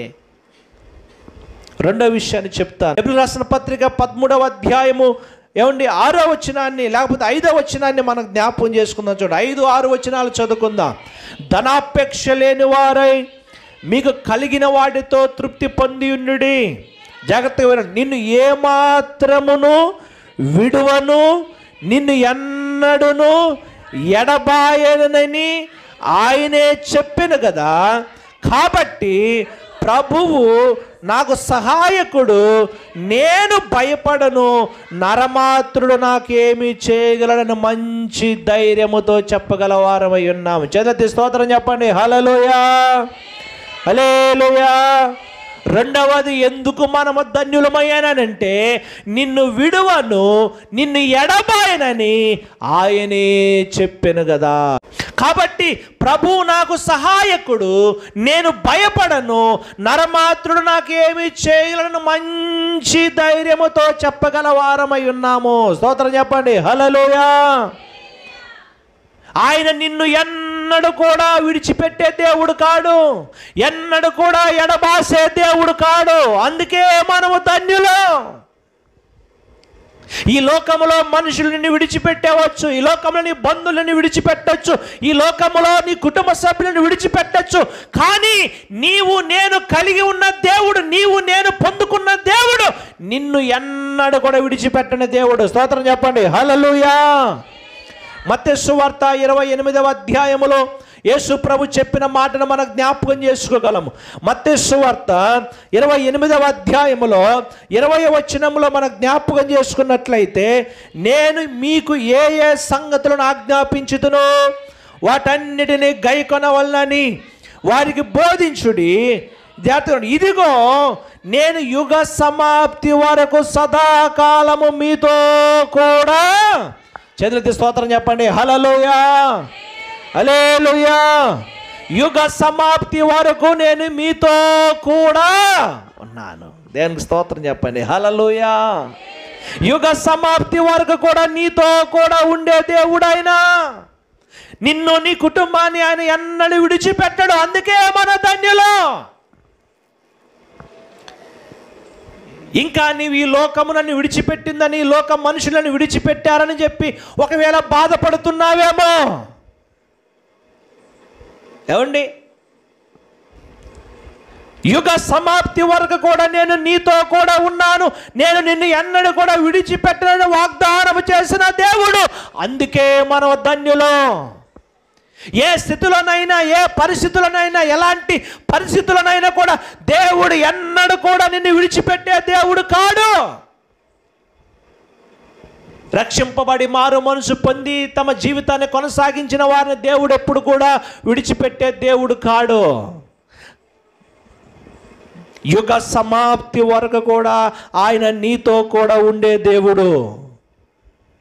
యుగ సమాప్తి వరకు కూడా ఆయన నిన్ను నీ కుటుంబాన్ని నడిపించే దేవుడు. ఈ లోకమే నిన్ను పట్టించుకోకపోయినా, ఈ లోకమే నిన్ను త్రోసివేసిన, ఈ లోకమే నిన్ను తృణీకరించిన, ఈ లోకంలో మనుషులు నిన్ను పట్టించుకోకపోయినా దేవుడు ప్రియులారా నిన్ను ఎన్నడూ కూడా విడిచిపెట్టే దేవుడు కాడు. స్తోత్రం చెప్పండి. హల్లెలూయా. నిన్ను ఎన్నడను విడువను, ఎన్నడను ఎడబాయనని ఆయనే చెప్పాడు, ఆయనే వాగ్దానం ఇచ్చాడు. నరు మాత్రం నిన్ను ఏం చేయగలరా చెప్పండి, నన్ను ఏం చేయగలరా చెప్పండి అని మంచి ధైర్యముతో మనం చెప్పగలిగిన వారుగా ఉండాలి. దేవుడు నాకు సహాయకుడు, ఆయన నన్ను విడువాడు, నన్ను ఎడబాయడని మంచి ధైర్యంతో చెప్పగలిగిన వారుగా మనం ఉండాలి. ఎందుకంటే ఆయన మనల్ని విడువనే దేవుడు ఆయన. స్తోత్రం చెప్పండి. హల్లెలూయా. కీర్తనకారుడు అంటాడు, ప్రియులారా, మరణము వరకు కూడా ఆయన నిన్ను విడువని దేవుడు. స్తోత్రం చెప్పండి అందరూ. హల్లెలూయా. నువ్వు మరణించేంత వరకు కూడా ఆయన నిన్ను విడువడు. మరణము వరకు నిన్ను విడువడు ఆయన. నీతో ఉంటానన్న వాళ్ళు నిన్ను మోసం చేశారేమో, నీ వెంట నడుస్తానన్న వారు నిన్ను మోసం చేశారేమో, నీతో ఉన్న స్నేహితులు నిన్ను మోసం చేశారేమో, నీతో ఉన్న బంధువులను విడిచిపెట్టేశారేమో, నీ తల్లిదండ్రులను విడిచిపెట్టేశారేమో, నీ పిల్లలను విడిచిపెట్టేశారేమో. ఈ లోకంలో ఉన్న మనుషులు ఎవరు నిన్ను విడిచిపెట్టినా కూడా నేను నిన్ను విడువనని వాగ్దానం చేసిన దేవుడు ఆయన. స్తోత్రం చెప్పండి. హల్లెలూయా. మరణము వరకు నిన్ను విడిచిపెట్టడు.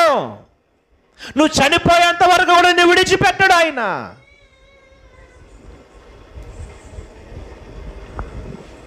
ఏమండి, నువ్వు దిగులు చెందాల్సిన అవసరం లేదు, నువ్వు భయపడాల్సిన అవసరం లేదు, నువ్వు కృంగిపోవాల్సిన అవసరం లేదు. నిన్ను విడువనని ఎడబాయునని వాగ్దానం చేసిన దేవుడు మనకున్నాడు కనుక మనము ధన్యులము. చేతులెత్తి స్తోత్రం చెప్పండి. హల్లెలూయా, హల్లెలూయా. నిన్ను విడువను ఎన్నడు ఎడబాయనని వాగ్దానం చేసిన దేవుడు నీతో కూడా ఉన్నాడు కనుక నీవు ధన్యుడవు. ఏ ఆపదైనా, ఏ సమస్య అయినా, ఏ రోగమైనా, ఏ శ్రమలైనా, ఏ ఇబ్బంది అయినా, ఏ వ్యతిరేకతలైనా నువ్వు భయపడాల్సిన అవసరం లేదు.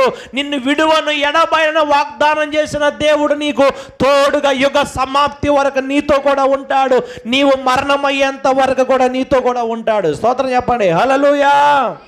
నువ్వు భయపడాల్సిన అవసరం లేదు. ధైర్యంగా ఆయన వైపు చూసి సాగిపోవటమే, ధైర్యంగా విశ్వాసముతో ఏవండి దేవుడు నీకు ఇచ్చిన రక్షణను కొనసాగించడమే. ధైర్యంగా నువ్వు ఆయన కొరకు నిలబడటమే. నువ్వు ఏ విషయంలో కూడా నీవు భయపడాల్సిన అవసరం లేదు. అందుకే మనం ధన్యులమండి.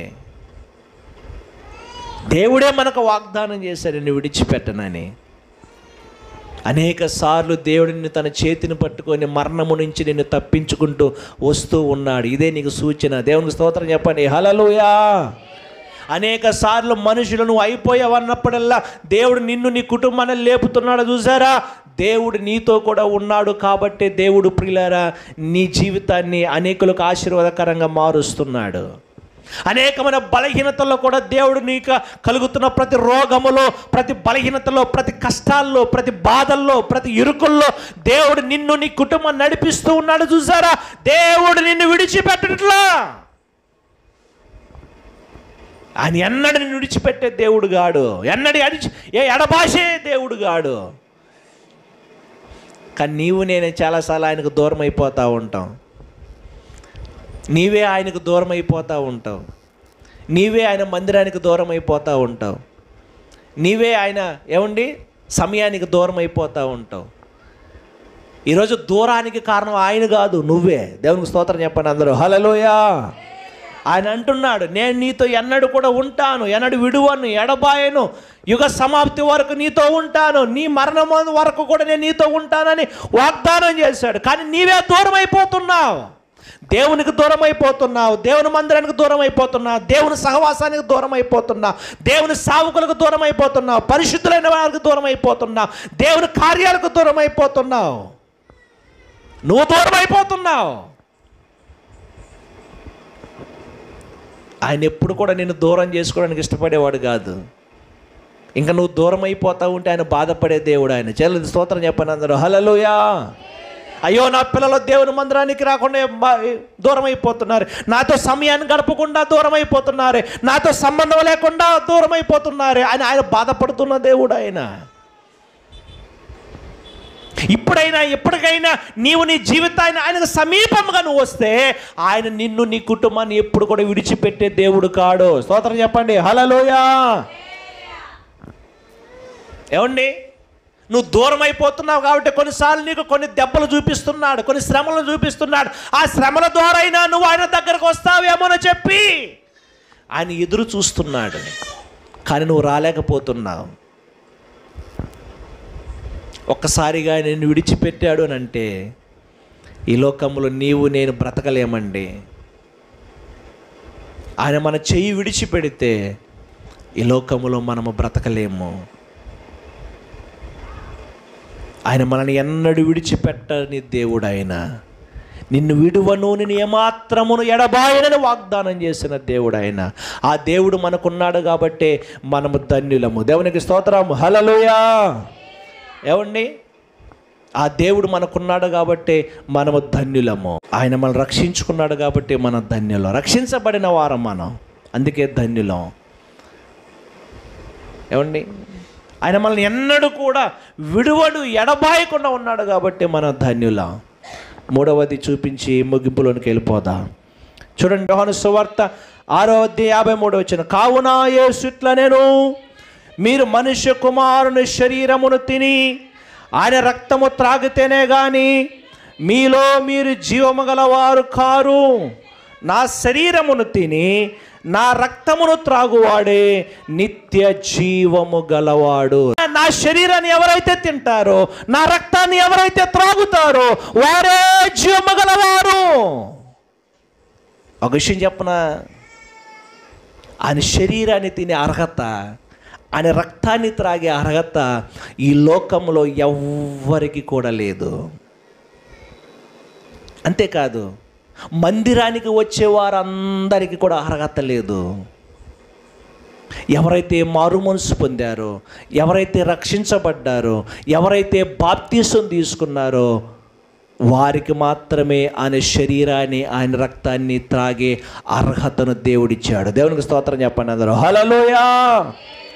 నా శరీరమును తిని నా రక్తమును త్రాగువాడే నిత్య జీవము గలవాడు. అంటే దానికి అర్థమే పెట్టి, నా శరీరాన్ని తినని వాడు, నా రక్తాన్ని తాగని వాడు నాకు పాత్రుడు కాడు,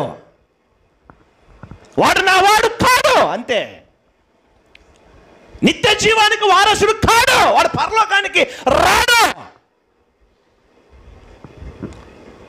ఇంకా ఇక్కడ బాప్తీసం పొందకుండా, రక్షించబడకుండా, ఆయన శరీరములో చేయి వేయకుండా, ఆయన రక్తాన్ని త్రాగకుండా ఇంకా ఎవరైనా ఉంటే, మారు మనసు పొంది బాప్తీసం తీసుకుని ఆయన శరీరంలో, రక్తంలో పాలు పొందటం నేర్చుకో. దేవునికి స్తోత్రం చెప్పండి. హల్లెలూయా. నువ్వు బాప్తీసం తీసుకోకుండా ఆయన శరీరంలో, రక్తంలో పాలు పొందలేవు. ఎంతకాలమైన మందిరానికి రా, నీకు అర్హత లేదు, నువ్వు పాత్రుడు కావు పరలోకానికి.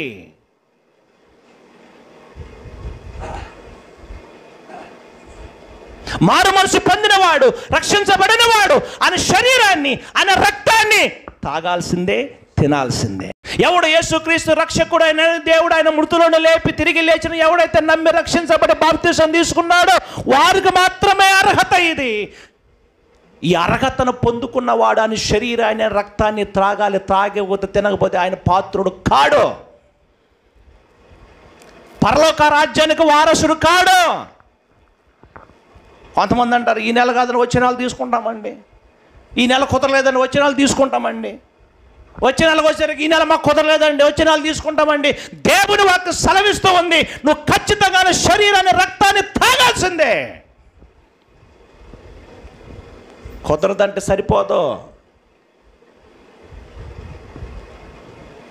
యేసు ప్రభు ఒకే మాట చెప్పాడు, తినకపోయావా పరలోకం నీకు లేదంతే, నువ్వు నిత్య జీవానికి వారసుడు కావు. నేనంటాను, ఈరోజు బాప్తిజం తీసుకున్న వాళ్ళు ఇక్కడ కూర్చొని ఉన్నారు. ఎన్నిసార్లు దేవుని యొక్క శరీరం అనే రక్తం నీ దగ్గరకు వస్తున్నావు, దాన్ని పక్కన పెట్టావు. నువ్వు పక్కన పెట్టలేదా? నెలకు ఒకసారి సిద్ధపడి వచ్చి దేవుని యొక్క ఆయన శరీరంలో పాలు పొందడానికే నీకు అంత ఇదైతే నిజంగా దేవుని రాజ్యానికి నువ్వేం వారసుడు అవుతావు? ఏమండి, ఆయన శరీరానికి, ఆయన రక్తానికి ఎందుకయ్యే సిద్ధపాటు అంటే, మనం సిద్ధపడకపోతే పరలోకానికి వెళ్ళం కదా. అసలు సిద్ధపాటు లేక కనీసం ఆయన శరీరంలో, రక్తంలో పాలు పొందడానికే నీకు సిద్ధపాటు లేకపోతే నిత్య జీవానికే సిద్ధపాటు ఉంది నీకు, పరలోకానికే సిద్ధపాటు ఉంది నీకు.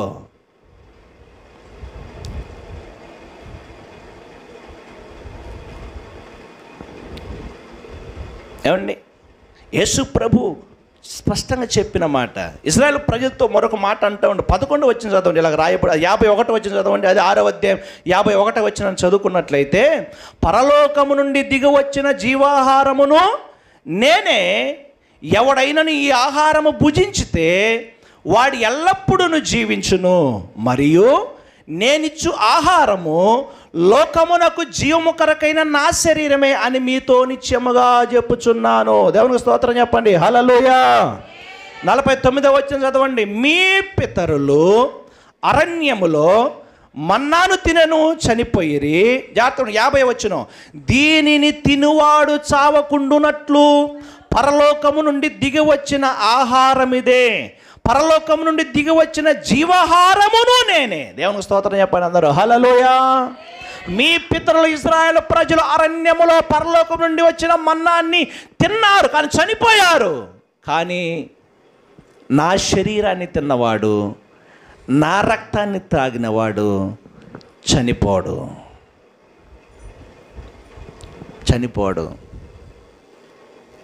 నా శరీరాన్ని ఎవరైతే తింటారో, ఎవరైతే త్రాగుతారో వాడే జీవము గలవాడు. స్తోత్రం చెప్పండి అందరూ హల్లెలూయా.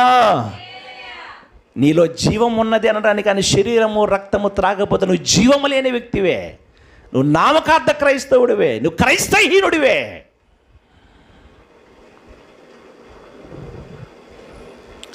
ఏమండి, నీలో జీవం లేదు, చలనం లేదు, మారు మనసు లేదు నీలో. అంతేకాదు ఆయన శరీరాన్ని రక్తాన్ని తినడం ద్వారా ఏమండి మనం జీవము, నిత్య జీవము గల వారమే కాదు. 54 వచ్చిన చదవండి, ఈ మాట రాయబడి ఉంటుంది, నా శరీరమును తిని నా రక్తము త్రాగువాడే నిత్య జీవము గలవాడు. ఇది మొదటి విషయం. రెండో విషయం వాడు చెప్తాను, వాడు చూడండి, అంచె దినమున నేను వాణిని ఏం చేస్తాను చెప్పండి. ఏమ్మా ఏం చేస్తాను చెప్పండి. అంచె దినాన్ని నేను ఏం చేస్తానంటే వారిని లేపుదును అని అన్నాడు. దేవునికి స్తోత్రం చెప్పండి అందరూ హల్లెలూయా. ఏమండి మీరున్నారా లేరా? అంచె దినాన నేనేం చేస్తానంటే వారిని లేపుదును. ఎవరిని? నా శరీరాన్ని తిన్నవాడు, నా రక్తాన్ని త్రాగింది ఎవరైతే వారు మరణిస్తారో వారిని అంచె దినమున, అనగా నేను మధ్య ఆకాశంలోనికి వచ్చినప్పుడు నాతో కూడా వారిని పరలోకమునకు తీసుకుని వెళతాను, నిత్య జీవానికి తీసుకుని వెళతాను. అంటే ఆయన శరీరాన్ని త్రాగనివాడు, ఆయన రక్తాన్ని త్రాగనివాడు యేసు ప్రభు మధ్య ఆకాశంలోనికి వచ్చినప్పటికీ వాడు అక్కడే ఉంటాడు, లేవడు. వాడికి జీవం లేదు, నిత్య జీవం లేదు వాడికి. అక్కడ లేవని వాడు ఎక్కడ ఉంటాడయ్యానంటే ప్రకటన గ్రంథాన్ని 21వ వచ్చి చదివినప్పుడు నిత్య నరకంలో వాడు ఉంటాడని రాయబడి ఉంటుంది. సోదరం చెప్పండి అందరూ హల్లెలూయా. మొదటి పునరుత్థానములో లేవాలి. యేసుక్రీస్తునందు విశ్వాసం ఉంచిన శరీరాన్ని రక్తాన్ని త్రాగి ఎవరైతే మరణిస్తారో మొదటి పునరుత్థానములో లేస్తారు. రెండవ మరణము నరకానికి వెళతారు. యేసు ప్రభు అంటున్నాడు, నా శరీరాన్ని నా రక్తాన్ని తిన్నవాడు నిత్య జీవము గలవాడే కాడు, అంచె దినమున నేను వాడిని లేపుతాను. ఆయన నిన్ను లేపాలంటే, సమాధిలో నుంచి నువ్వు బయటికి రావాలంటే, ఒకప్పుడు సమాధి నుంచి బయటికి వచ్చి నువ్వు పరలోకానికి చేరుకోవాలంటే ఆయన శరీరములో రక్తములో నువ్వు పాలు పొందాల్సిందే. స్తోత్రం చెప్పండి హల్లెలూయా. ఏమండి మూడో విషయాన్ని చెప్తాను చూడండి, అదే 57వ వచనం చదవండి. 57వ వచనం, జీవము గల తండ్రి నన్ను పంపెను గనుక నేను తండ్రి మూలముగా జీవించుచున్నట్టే నన్ను తినువాడును నా మూలముగా జీవించును. 58వ వచనం, ఇది పరలోకము నుండి దిగి వచ్చిన ఆహారము, పితరుల మన్నాను తిని చనిపోయినట్టు కాదు, ఈ ఆహారము తినువాడు ఎల్లప్పుడూ జీవించునని మీతో నిత్యముగా చెప్పుచున్నాను నేను. స్తోత్రం చెప్పండి హల్లెలూయా. నా శరీరాన్ని నా రక్తాన్ని ఎవరైతే తింటారో వారు ఎల్లప్పుడూ జీవించుచూ ఉంటారు. ఎల్లప్పుడూ అంటే భూమి మీద కాదు. ఒకరోజు మనం పరలోకములో యుగ యుగాలు కూడా యేసుతో కూడా ఉండబోతున్నాం. జల్ది స్తోత్రం చెప్పండి హల్లెలూయా. ఆ యేసుతో నీవు నేను మనం అందరం ఉండాలి అంటే ఆయన శరీరములో రక్తములో పాలు పొందిన వారమే ఉండాలి. ఇది అందరికీ లేదు, మనకే. అందుకే మనం ధన్యులం. స్తోత్రం చెప్పండి అందరూ హల్లెలూయా. ఇది అందరికీ లేదు, నీకు నాకే దేవుడిచ్చాడు. అందుకే మనం ధన్యులము. ఏమండి 56వ వచనం కూడా చదవండి, ఇలాగ రాయబడి ఉంటుంది. 56వ వచనం, నా శరీరమును తిని నా రక్తము త్రాగువాడు నాయందును నేను వాని యందును నిలిచి ఉందుము. స్తోత్రం చెప్పండి అందరూ హల్లెలూయా. ఎవరు నా శరీరాన్ని తింటారో, ఎవరు నా రక్తంలో పాలు పొందుతారో వాని యందు నేనును, నేను వాని యందును ఉంటాం. అంత అద్భుతమైన మాట చూడండి. నా శరీరములో, నా రక్తములో ఎవరైతే పాలు పొందుతారో వాని యందు నేనును, నేను వానిలో ఉంటాను, వాడు నాతో ఉంటాడు. ఎంత గొప్ప భాగ్యం. అంటే ఆయన శరీరములో, రక్తములో నువ్వు పాలు పొందకపోతున్నావునంటే నీవు క్రీస్తు లేనివాడివి అని అర్థం. దేవునికి స్తోత్రం చెప్పండి అందరూ. హల్లెలూయా. నువ్వు మందిరానికి రావచ్చు, నువ్వు ప్రార్థనలు చేయవచ్చు, నేను భక్తిపూర్వకంగా నువ్వు చెప్పుకోవచ్చు, ఏమండి, లేకపోతే నేను గొప్ప విశ్వాసిని, విశ్వాసురాలు నువ్వు చెప్పుకోవచ్చు. అని శరీరములో, రక్తములో పాలు పొందకుండా నువ్వు పోతున్నావు అంటే నీలో క్రీస్తు లేడు అని అర్థం. దేవుని వాక్యం యేసు ప్రభు వారు అదే చెప్పేది. ఎవడు నా శరీరాన్ని తింటాడో, ఎవడు నా రక్తాన్ని తాగుతాడో నేను వాని యందును, వాడు నా యందును ఉంటాడు. అంటే తినని వాళ్ళు నేను ఉండను, వాడు నాతో ఉండడు, అంతే. దేవుని స్తోత్రం చెప్పండి అందరూ. హల్లెలూయా. ఇంకెంతకు మించి ఇంకేది కూడా లేదు. ఏమండి, ఆయన శరీరాన్ని, రక్తంలో పాలు పొందుటకు నీకు తప్ప ఎవరికి అర్హత లేదు. అందుకే మనం ధన్యులం అండి. ఆయన మనం రక్షించుకున్నాడు, అందుకే ధన్యులం. ఆయన మనకు వాగ్దానం ఇచ్చాడు, నీతో కూడా ఉంటానని, అందుకే ధన్యులం. అంతేకాదు, ఎవరికి లేని గొప్ప భాగ్యాన్ని ఆయన శరీరం, రక్తంలో పాలు పొందుటకు దేవుడు మనకు యోగ్యతనిచ్చాడు. అందుకే నీవు, నేను, మనమందరము ధన్యులం. స్తోత్రం చెప్పండి. హల్లెలూయా. మందిరానికి వచ్చే వారందరికీ కూడా లేదు, రాని వారి సంగతి తర్వాత, వచ్చేవారికి కూడా అనేక మందిగా ధన్యత లేదు. ఎవరు యేసు ప్రభు రక్షకుడుగా అంగీకరించి మారు మనసు పొంది బాప్తిసము తీసుకుంటారో వారికి మాత్రమే ఈ అర్హత ఉంటుంది. ఈ అర్హతలో పాల్గొన్న వారు నిత్య జీవము గలవారుగా ఉంటారు. ఆయన శరీరాన్ని తిన రక్తము త్రాగేవాడు నిత్య జీవము గలవాడు. ఆయన శరీర రక్తం త్రాగేవాడు అంచెతినాన్ని ఆయన వారిని లేపుతాడు. ఆయన శరీరాన్ని, రక్తాన్ని త్రాగువాడు ఎవడైతే ఉంటాడో వాడు ఆయన యందును, ఆయన వాని యందును ఉంటాడు. నువ్వు ఆయన శరీరంలో, రక్తంలో పాలు పొందకపోతే నువ్వు ఆయన వాడువు కావు, ఆయన నీ వాడు కావు. నువ్వు చెప్పుకోవచ్చు నేను ఆయన వాడిని, కానీ ఆయన అంటున్నాడు నువ్వు నా వాడివి కావు, నువ్వు నా వాడి కావు. ఎందుకో తెలుసా? ఆయన శరీరాన్ని, రక్తాన్ని నువ్వు పక్కన పెట్టేస్తూ ఉన్నావంటే నువ్వు ఆయన మరణాన్ని, పునరుద్ధానాన్ని ఒప్పుకోవటం లేదు అని అర్థం. దేవునికి స్తోత్రం చెప్పండి అందరూ. హల్లెలూయా. అర్థమవుతుందా? ఆయన శరీరాన్ని, రక్తాన్ని నువ్వు పక్కన పెడుతున్నావు అంటే నువ్వు ఆయన పునరుద్ధానాన్ని ఒప్పుకోవటం లేదని అర్థం. యేసు లేచాడు అని ఏమండి నువ్వు ఒప్పుకోవటం లేదని అర్థం. ఆయన పునరుద్ధానుడు అని నువ్వు ఒప్పుకోవటం లేదని అర్థం. అసలు ఆయన మరణించాడు అని నువ్వు ఒప్పుకోవటం లేదని అర్థం. నువ్వు ఒప్పుకున్నవాడవైతే యేసు నా కొరకు మరణించాడు, ఆయన శరీరాన్ని అర్పించాడు, ఇదిగో రొట్టె. ఆయన నా కొరకు రక్తాన్ని కాచి, నా పాపముల కొరకు నా రక్తాన్ని కాచాడు, ఇదిగో ఆయన రక్తం. నేను ఆయన శరీరములో, ఆయన రక్తంలోని పాలిభాగస్తుడను. ఒకప్పుడు నాకు అర్హత లేదు. అసలు ఆ యేసుక్రీస్తు శరీరములో మనం పాలు పొందటం ఏందండి? మనం ఎంత పాత్రులమండి? యేసుక్రీస్తు రక్తానికి సాదృశ్యమైన ఆ ద్రాక్షరసను మనం త్రాగుటకు మనం ఎంత పాత్రులమండి? ఆయన మరణాన్ని గురించి మనం ప్రచురించడం ఎంత పాత్రులమండి? అందుకే బైబిల్లో చాలా స్పష్టంగా నేను ఏమంటే ప్రభు బలలో పాల్గొన్న తర్వాత ఆఖరి ఒక మాట చదివిస్తూ ఉంటాను మీతో. చదవండి ఆ మాటను. కొరింథీయులకు రాసిన మొదటి పత్రిక 11వ అధ్యాయంలో ఇలాగ రాయబడి ఉంటుంది చూడండి. ఇలాగ రాయబడి ఉంది 11వ అధ్యాయము. ఆ మాటను చదువుకున్న 26వ వచనం చదవండి. 26వ వచనం, 11వ అధ్యాయం 26వ వచనం. మీరు ఈ రొట్టెని తిని ఈ పాత్రలోనిది త్రాగునప్పుడల్లా, జాగ్రత్తగా వినండి, ప్రభు వచ్చు వరకు ఆయన మరణమును, దేవునికి స్తోత్రం చెప్పండి అందరూ. హల్లెలూయా. దేన్ని ప్రచురిస్తారట? మీరున్నారా లేరా? దేన్ని ప్రచురిస్తారట? ఏమ్మా, దేన్ని ప్రచురిస్తారు? ఆయన మరణాన్ని ప్రచురిస్తారు. ఎవరో?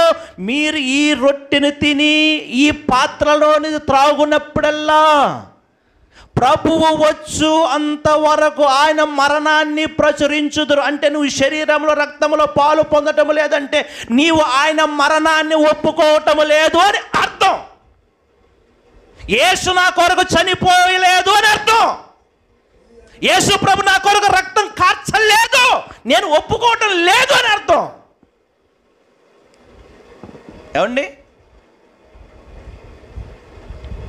నువ్వు అందులో పాత్రలో చేయి వేయకుండా ఉన్నావంటే నా యేసు ప్రభు చనిపోయినట్టు నాకెందుకు? మరి రక్తం కార్చిన వాడి దగ్గరికి ఎందుకు వచ్చావండి? నీ కొరకు మరణించిన వాడి దగ్గరికి వచ్చావు. మరి అంటే ఆయన మరణించలేదంటే మనకు పాప క్షమాపణ లేదు కదా, రక్తాన్ని కార్చలేదంటే మనకు విమోచన లేదు కదా. యేసుక్రీస్తు రక్తాన్ని బట్టి, ఆయన మరణాన్ని బట్టే కదా మనకు విమోచన, పాప క్షమాపణ, మారు మనసు, నిత్య భాగ్యము, పరలోక భాగ్యం ఇవన్నీ కూడా వచ్చింది ఆయన మరణాన్ని బట్టే కదా. మరి ఆయన మరణాన్ని ఒప్పుకోకపోతే ఇవన్నీ దాంట్లో మనం ఎలా పాల్గొంటాం? మనం పౌలు అదే స్పష్టంగా చెప్పింది అక్కడ.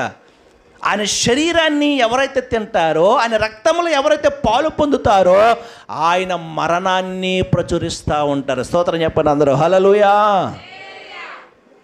ఆయన శరీరం నీ దగ్గరకు వస్తున్నప్పుడు, ఆయన రక్తం నీ దగ్గరకు వస్తున్నప్పుడు, దేవా నా కొరకు నువ్వు మరణించావయ్యా, నా కొరకు నువ్వు రక్తాన్ని కార్చావయ్యా, నా కొరకు నువ్వు చేసిన త్యాగాన్ని మేము జ్ఞాపకం చేసుకుని, ఇదిగో అపవిత్రుడైన నన్ను, నీ మరణాన్ని నేను ఒప్పుకుంటూ, నీ త్యాగాన్ని నేను ఒప్పుకుంటూ ఈ పాత్రలో చేయి వేస్తున్నానయ్యా.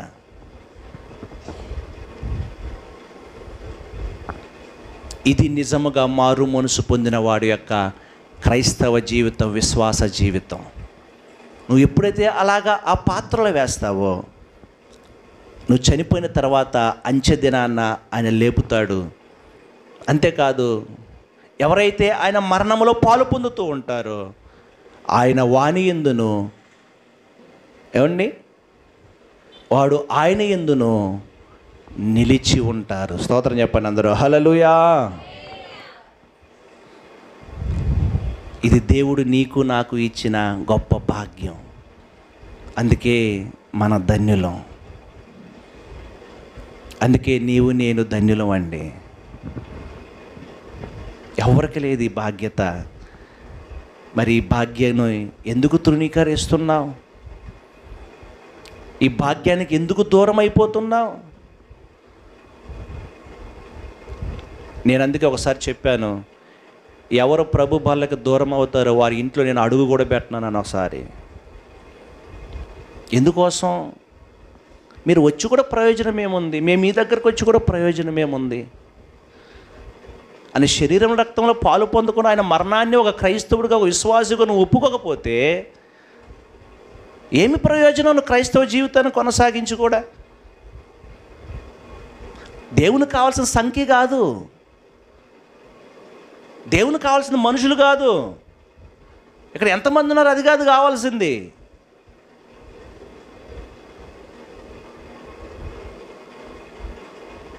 దేవునికి కావాల్సింది ప్రియులారా, ఆయన చెప్పినట్లుగా బ్రతికేవారు కావాలి. ప్రభు వల్ల పాల్గొనకపోతే నేను పరలోకానికి దూరం అయిపోతాను.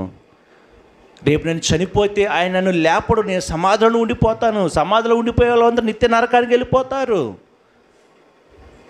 ఆయన శరీరంలో పాలు పొందకపోతే నేను ఆయన మరణాన్ని ఒప్పుకున్న వాడిని కాను.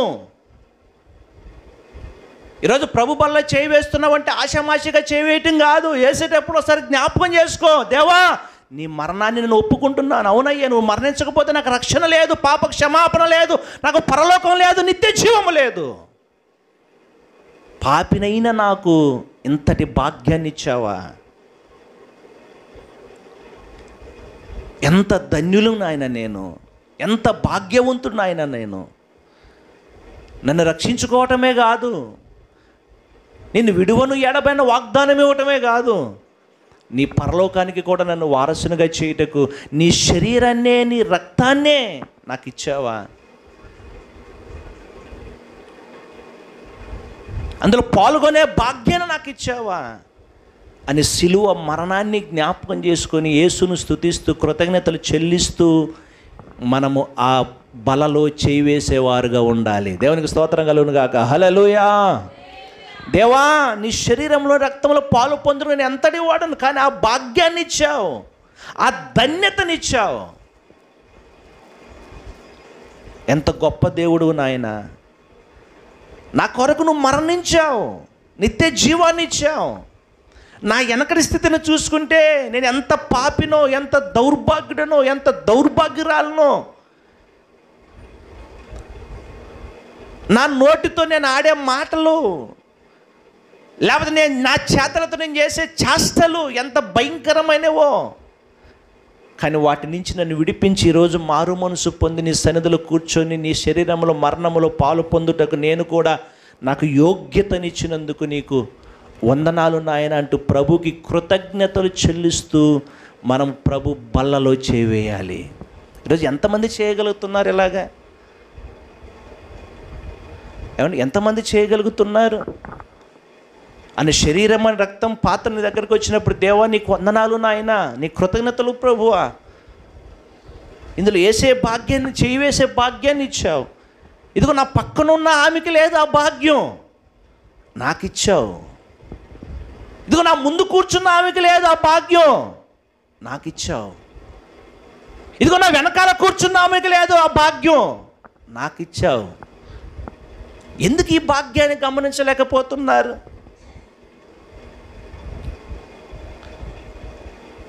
ఎందుకు ఈ ఔన్నత్యాన్ని గమనించలేకపోతున్నాం? ఎందుకు దేవుడు ఇచ్చిన ఈ స్థితిని గమనించలేకపోతున్నాం? ఎవరికి లేని గొప్ప స్థితిని దేవుడు నీకు ఇచ్చాడు. చేతులెత్తి స్తోత్రం చెప్పండి. హల్లెలూయా. రక్షించబడటం తర్వాత రక్షించబడిన వారందరికీ భాగ్యం లేదు. ఏమంటే మారు మనసు పొంది పాపక్షమాపణ నిమిత్తం బాప్తిసం తీసుకున్న వారికి బాధ్యత. సంఘానికి వచ్చేవారందరికీ భాగ్యం లేదు. మరి వారికి లేని భాగ్యాన్ని నాకు ఇచ్చావని దేవునికి కృతజ్ఞతలు చెల్లించి ఆయన మరణాన్ని జ్ఞాపకం చేసుకొని ఆయన శరీరాన్ని, ఆయన రక్తాన్ని త్రాగవలసిన విశ్వాసమైన నీవు ఆయన శరీరానికి దూరం అయిపోతున్నావంటే ఆయన మరణాన్ని ఒప్పుకోకుండా దూరం అయిపోతున్న వాడివేగా. నేను అంటాను, ఈరోజు ఇక్కడ కూర్చున్న బాప్తిసం పొందిన ప్రతి ఒక్కరూ నువ్వు నిజంగా విశ్వాసమైతే ఎప్పుడు కూడా నువ్వు ఆయన శరీరానికి, రక్తానికి నువ్వు దూరం కాకూడదు. చేతులెత్తి స్తోత్రం చెప్పండి అందరూ. హల్లెలూయా. కాకూడదు అంతే. అయ్యావా నువ్వు దేవునికి దూరం, ఇప్పటికైనా దేవుడు నీతో మాట్లాడుతున్నాడు, మారు మనసు పొందు అంతే. అయ్యావా నువ్వు దేవుని రాజ్యానికి వారసుడు కావు. అయ్యావా నువ్వు చనిపోయిన తర్వాత ఆయన తిరిగి లేవపడు నిన్ను. అయ్యావా ఆయన నీతో ఉండడు, నువ్వు ఆయనతో ఉండవు, నీకు ఆయన సంబంధం ఉండదు. అసలు నాతో ఆయన శరీరం తిన్నవాడికి నాతో సంబంధమే లేదు, సంబంధం లేదు అసలు.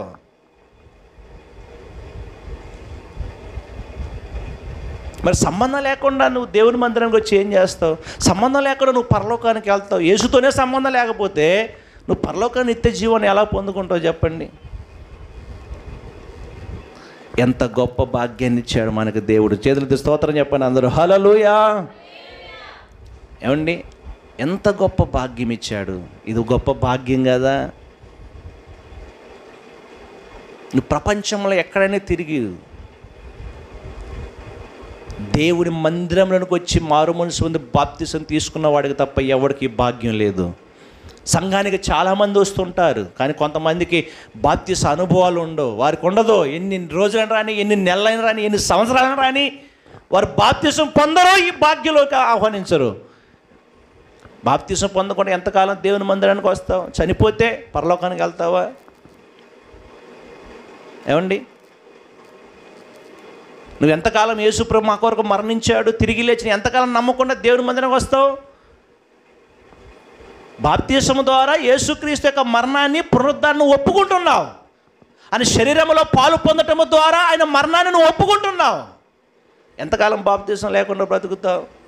ఎంతకాలం నీవు మారు మనసు పొందకుండా జీవిస్తావు? ఎంతకాలం ఆయన శరీరంలో నువ్వు పాలు పొందకుండా, ఒకవేళ బాప్తిసం తీసుకున్నప్పుడు ఆయన శరీరానికి, ఆయన రక్తానికి ఎంతకాలం దూరం అవుతావు? ఒకసారే కాదండి, 2 సార్లే కాదండి, ఒకసారైనా 2 సార్లు అయినా నువ్వు రాలేని పరిస్థితుల్లో ఉంటేనే తప్ప. దేవునికి స్తోత్రం చెప్పండి అందరూ. హల్లెలూయా. రాలేని పరిస్థితులు అంటే కొంతమందికి బలహీనతలు ఉంటాయి, హాస్పిటల్లో ఉంటారు, వారు రాలేరు. కొంతమంది వృద్ధులు ఉన్నారు, నడవలేరు, వారి పరిస్థితి రాలేరు. అటువంటి వారిని గురించి ప్రభు ఆలోచిస్తాడు. కానీ కాలు చేతులు అన్నీ బాగుండి దేవుని మందిరానికి రావడానికి బాగుండి నువ్వు రాకుండా లోక సంబంధమైన ఆశల కొరకు నువ్వు మానేస్తే దేవుడు ఎలా ఒప్పుకుంటాడు చెప్పండి? మీరే మీ మనస్సాక్షిని అడగండి. నిజమే కదా ప్రభువా, నీ మనస్సాక్షిని ఒకసారి జ్ఞాపకం చేసుకో. ఎన్నిసార్లు నువ్వు దేవుని ఆయన రక్తానికి, ఆయన శరీరానికి దూరం అయిపోయావు. ఇక నుంచి అయినా సత్యము తెలియక ఇన్ని నాళ్ళు మనం ఎలాగ ఉన్నాం, ఇక నుంచి అయినా ఆయన శరీరం రక్తంలో పాలు పొంది మనమందరం కూడా పరలోకానికి వారసులమయ్యే కృపను దేవుడు మనకు అనుగ్రహించునుగాక. దేవుని స్తోత్రం చెప్పండి. హల్లెలూయా, హల్లెలూయా. ఏమండి, యెహోవా తమకు కాగల జనులు చెప్పండి ధన్యులు. ఎందుకు ధన్యులు? మనం ఆయన రక్షణ మనకిచ్చాడు, అందుకే మనం ధన్యులం. ఎందుకు ధన్యులు? మనం ఆయన యుగ సమాప్తి వరకు కూడా నీతో ఉంటాను, మరణము వరకు కూడా నీతో ఉంటాను, నిన్ను విడువను, ఎడబాయనని ఆయనే వాగ్దానం ఇచ్చాడు. ఏ పరిస్థితిలో అయినా కూడా ఆయన మనల్ని విడువని దేవుడు. అందుకే మనము ధన్యులము. దేవునికి స్తోత్రం. హల్లెలూయా. ఈ లోకములో అనేకులకు లేని, మందిరములో ఉండే విశ్వాసులకు అనేకులకు లేని ఆయన శరీరములో, ఆయన పాత్రలో చేయి వేయటానికి దేవుడు కృపనిచ్చాడు. ఎవరికి లేదు ఈ ధన్యత. ఇందులో పాల్గొన్న వారికి మాత్రమే నిత్య జీవం. అందుకే యేసుప్రభు తన శిష్యులతో ఒక మాట చెప్పాడు, నేను మరలా దీన్ని పుచ్చుకోను. నేను ఎప్పుడు పుచ్చుకుంటాను తెలుసా? మీరందరూ నా దగ్గరికి వచ్చినప్పుడు ఆ పరలోకములో మనం అందరం కలిసి ఆ పరలోకములో మరలా నేను చేయి వేస్తాను అన్నాడు. చేతి స్తోత్రం చెప్పండి. హల్లెలూయా. అయితే ఒక మాట అన్నాడు, నేను వచ్చునంత వరకు మీరు ఇలాగు చేయండి అని అన్నాడు. చేతి స్తోత్రం చెప్పండి. హల్లెలూయా. నేను వచ్చునంత వరకు మీరు ఇలాగే పాటించండి. మీరు తినండి, నా శరీరంలో పాల్గొనండి, రక్తాన్ని త్రాగండి. నేను వచ్చేంత వరకు దీన్ని ఇలాగ కొనసాగించండి. నేను వచ్చిన తర్వాత మనమందరము కూడా, నాతో కూడా మీరందరూ కూడా కలిసి ఆ పరలోకములో ఈ విందులో మీరు పాల్గొంటారు. దేవునికి స్తోత్రం. హల్లెలూయా. ఇక్కడ ఇది మనం చేయకపోతే రేపు ఆయనతో కూడా కలిసి మనం అక్కడ పాల్గొనలేము. అక్కడ నువ్వు ఉండలేవు, అక్కడ నువ్వు పాల్గొనలేవు. కాబట్టి జ్ఞాపకం చేసుకొని మనం ఎంత ధన్యులమో, లోకంలో ఉన్న ఆస్తులను బట్టి, అంతస్తులను బట్టి, ఐశ్వర్యాన్ని బట్టి, స్థితిని చూసి మురిసిపోవద్దు. అంతకంటే గొప్ప భాగ్యాన్ని దేవుడు మనకిచ్చాడు. మనము ఆయన ప్రజలము, ఆయన మన దేవుడు. స్తోత్రం చెప్పండి. హల్లెలూయా. మనము ధన్యులము. యేసును కలిగిన మనము ధన్యులం. ఆయన అనుగ్రహించిన నిత్యత్వాన్ని పొందుకున్న మనము ధన్యులం. ఆయన ఇచ్చిన ఆయన శరీరరక్తంలో పాలు పొందుతున్న మనం ధన్యులం. విడువక ఎడబాయక మనకు తోడై ఉన్నాడు కనుక మనం ధన్యులమై ఉన్నాం. వేటిని చూసి, స్థితిని చూసి నువ్వు ఎప్పుడు కూడా ధన్యుడు అనుకోవద్దు. దేవుడు ఎంతటి భాగ్యాన్ని మనకిచ్చాడు. దేవా, ఇంత గొప్ప భాగ్యాన్ని మీరు మాకు ఇచ్చినందుకు వందనాలయ్యా. ఇంకా ఇలాంటి అనుభవాలు మా జీవితాలు, ఇంకా రక్షణ అనుభవం మా జీవితంలో లేకపోతే మమ్మల్ని క్షమించండి నాయన. ఇక్కడి నుంచి రక్షింపబడతాం, మారు మనసు పొందుతామయ్యా, బాప్తిసం తీసుకుంటామయ్యా. నీ శరీరములో నిత్య జీవాన్ని ఇచ్చే నీ శరీరంలో, నీ రక్తంలో పాలు పొందుతాము నాయన. ఇక నుంచి ఎన్నటికీ నేను దూరం కాను ప్రభువా అనే దేవుని సన్నిధిలో మనం తీర్మానం చేసుకొని దేవుని సన్నిధిలో ముందు కొనసాగుదాం. మోకరించుకుందాం, ప్రార్థన చేసుకుందాం.